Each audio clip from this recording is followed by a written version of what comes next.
Chapter 7. Deacon.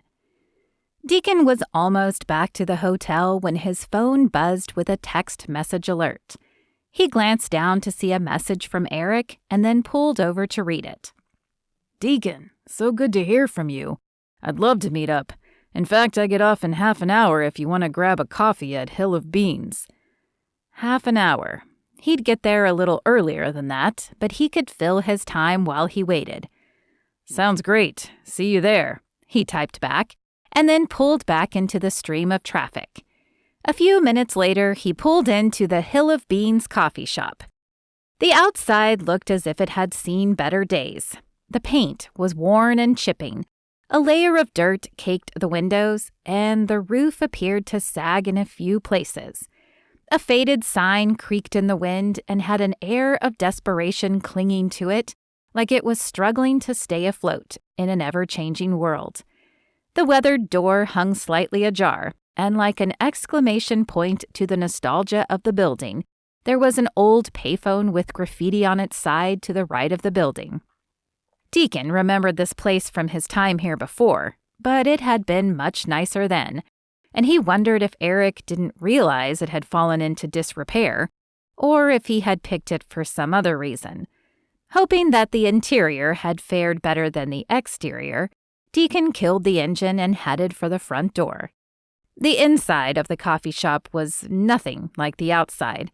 It was cozy and inviting with warm yellow lights creating an intimate atmosphere. A hint of freshly roasted coffee beans mixed with the sweet scent of freshly baked goods, tickling his nose, and the hum of low conversation along with the clinking of silverware floated through the air. The place wasn't busy, but the few worn couches were taken, as were some of the smaller wooden tables. That was fine with Deacon. A booth at the back would be better anyway. "You looking to sit down or grab something to go?" Deacon looked at the woman who'd spoken. Her name tag read Kimberly, and she had a kind smile that seemed genuine. "Sit, please. I'll have a friend joining me shortly." Kimberly nodded, her blonde ponytail bobbing with the movement. "You bet. Is a booth okay?" "Yeah, that one at the back would be perfect." "Oh, okay," she said, clearly adjusting where she had planned to seat him. But she didn't ask questions, which he was grateful for. He took the far seat with his back to the wall. Not only did he want to be able to watch the entrance, but he'd learned long ago not to have his back to the action. Kimberly left him a menu and then moved off to wait on another table. Deacon glanced at the menu, but he was much more interested in the people in the coffee shop. People watching, or discerning, as he liked to call it, was another habit he still had from his days as a cop. It was always important to be aware of the people around, and while none of these people looked dangerous, he'd seen tragedies unfold in mere seconds before, and whatever steps he could take to mitigate those instances was worth it in his book. Eric walked in a few minutes later, wearing a dark jacket and jeans. He was grayer than Deacon remembered, and his face was a little more rugged and weathered. But when he held out his hand and smiled, Deacon could see the youthful energy sparkling in his eyes. "Good to see you, Eric," he said, returning the man's handshake with a firm grip of his own. Eric had a strong build, but Deacon's body was like a temple, finely chiseled and fueled to perfection. "You too. Man, the years have been good to you." Deacon grinned. "It's all that firefighter training and laying off the donuts." "Shoot, I haven't had a donut in over a year," Eric said, laughing as he slid into the booth. "Seriously, though, you look good. Much better than the last time I saw you." Deacon knew Eric was talking about the time he'd come into work drunk. It was one of the few times he'd been drunk in his life, but drinking was the only thing that numbed the guilt at the time, and so it had been a crutch. "I am good. Life has been good. Sobered up, of course, went back to church, moved to Fire Beach, and I've been working as a firefighter ever since." "We lost a fine cop when you left, but I have no doubt that you're just as important on your engine." "Thank you. It may not have been my original calling, but I feel like it's where I'm meant to be now." Kimberly appeared at their table then, halting the conversation for a moment. After taking their coffee orders, she disappeared again, and Deacon picked up where they had left off. "Thank you for agreeing to meet with me." Eric shrugged. "I was happy to get your text, but I get the feeling this is about more than you just passing through and wanting to say hi." Deacon sighed. "It is. Do you remember Shonda Turner?" Eric's eyebrows lifted. "The fiancé who sent you into that whirlwind? I had hoped she was out of the picture." "She is, or was. 2 days ago, she called me asking for help. I hadn't spoken to her since we broke up, but she said I was the only one she trusted." Again, the conversation halted as Kimberly set down their coffee before scurrying gracefully away. She was obviously a perceptive waitress and could tell they weren't up for small talk at the moment. "Trusted for what?" Eric asked. Deacon stared at the steam rising from his cup of coffee, his insides twisting slightly as Eric watched him carefully. He trusted Eric, but suddenly he wasn't sure he should have done this. What if Eric had been bought? What if he was part of the cover-up? Deacon closed his eyes for a minute and asked for guidance.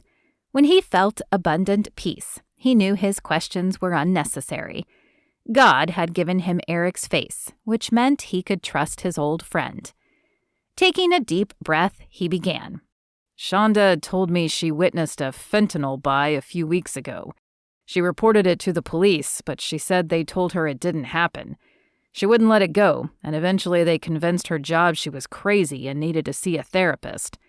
At first, she didn't mind because she figured the more people who heard her story, the better. But she said strange things started happening after her visits." "Strange things like what?" Eric asked, before taking a sip of his coffee.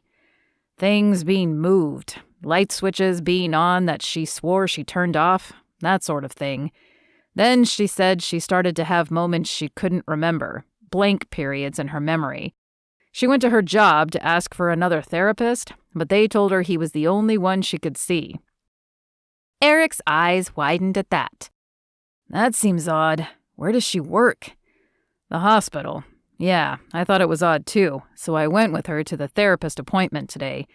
Not only did the doctor creep me out, but Shonda was messed up after the appointment. Dazed and lifeless for a good half hour afterwards.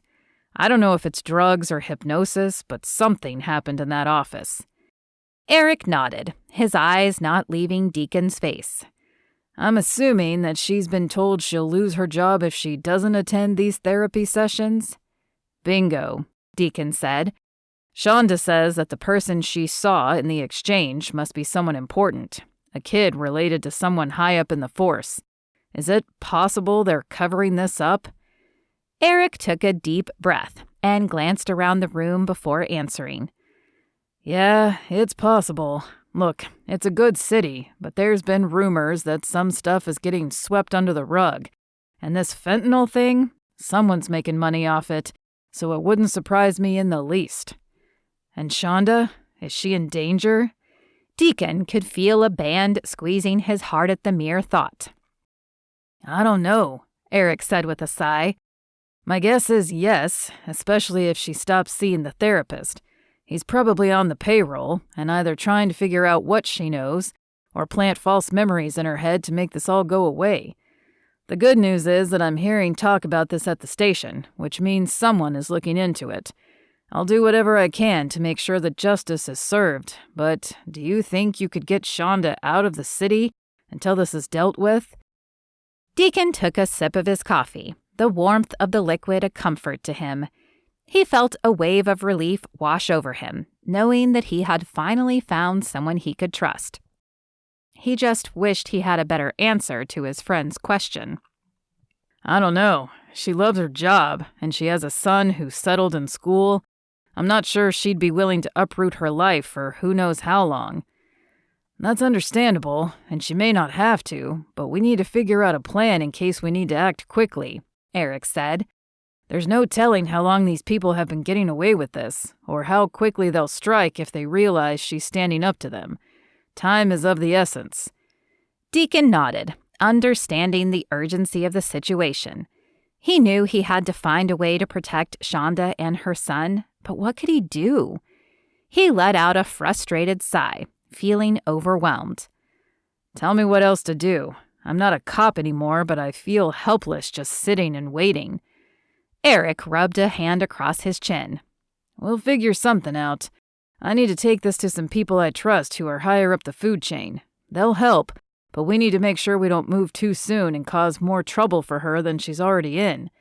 As hard as it is, you need to keep doing what you're doing. Stay close and protect her if push comes to shove. It wasn't the answer he wanted to hear, but it made sense. Okay, I'm in, but can you keep me in the loop if you hear anything? Of course. As Eric finished the last of his coffee, a movement to the side caught Deacon's eye. A man stood and hurried out of the coffee shop, and Deacon was hit with a feeling of déjà vu. He'd seen that man before. Twice before. What are you doing? Eric asked as Deacon slid out of the seat. Come on, I might need your help. Deacon threw a 20 on the table and hurried toward the door. It was more than enough to cover their drinks. Kimberly would get a nice tip tonight. Wait, where are we going? Eric called as he hurried to catch up, but Deacon didn't answer. He pushed through the front door, ignoring the chill in the air that nipped at him, and scanned the area. The man couldn't have gotten far. After all, he was an older gentleman, but it was like he had disappeared into thin air. Deacon heaved a sigh and clenched his fists in frustration. He didn't know who the man was, but he'd now appeared 3 times, which was too many to be a coincidence. He had to be following Deacon, but who was he? You want to tell me what that was about? Eric asked, glancing around the dimly lit parking lot. I don't know for sure. Last night I ate at Mama's. You know the old diner? Eric nodded and Deacon continued. An old man was there just watching me. He never said anything, but it was kind of creepy nonetheless. I wondered if he'd followed me from Shonda's, but I couldn't remember if he'd been there when I got there or not. Then earlier today at her appointment, there was a man in the lobby wearing a hoodie. He felt familiar, but I couldn't place him. But now, I'm almost positive it was the same man. The very same one who was in the coffee shop just now and ran out. But I have no idea where he could have gone so quickly. Eric stepped closer as he scanned the lot again. Do you think he's dangerous? Deacon shrugged. I don't know. I didn't get that feeling, but maybe. Why else would he be showing up everywhere I am? Eric nodded. Well, not much we can do tonight. Next time you see him, try to get a picture and send it to me. I'll run it through facial recognition and see if I can get a hit. Yeah, thanks. The offer made Deacon feel a little better, but only a little. Who was the man, and why was he following Deacon around? Listen, I've got to get home before my wife puts out an APB on me, but let's meet up again soon, okay? You're married? Deacon didn't know why that surprised him, except that he and Eric were nearly the same age, and he didn't even have someone significant in his life.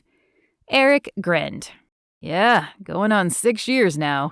It's great, but I have to remember I'm not making decisions just for me any longer, so I have to get going. Deacon said goodbye to Eric and climbed back in his truck. But as he made his way back to the hotel, he wondered if he would ever find what Eric had. Would he ever find someone he could spend the rest of his life with?